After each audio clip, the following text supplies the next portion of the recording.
শুনেছি বড় মা না চাইলে বড় মার কাছে যাওয়া যায় না।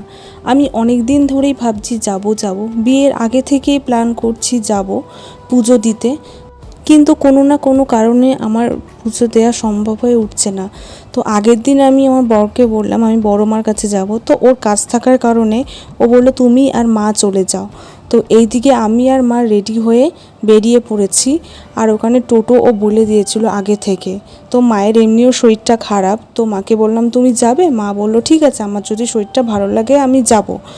তো তারপর আগের দিন রাতে এমনিও মায়ের খুব শরীর খারাপ লাগছিল, বারবার বলছে, আমি ঠাকুরকে ডাকছিলাম যে আমি যেতে পারবো কি পারবো না, আমার পায়ে ব্যথা করছে প্রচণ্ড।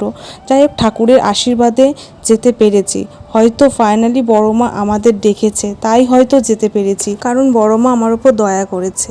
তো ফাইনালি এই যে পৌঁছে গেছি মন্দিরে, ওইখান থেকে ফুলের ডালা কিনে নিয়েছে আমি আর মা।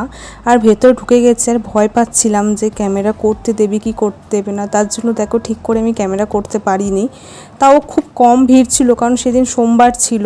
আর আমরা সেদিন সত্যি খুব ভালোভাবে পুজো দিতে পেরেছি। তো শেষমেশ বড় মার সামনে এসে পৌঁছেছি।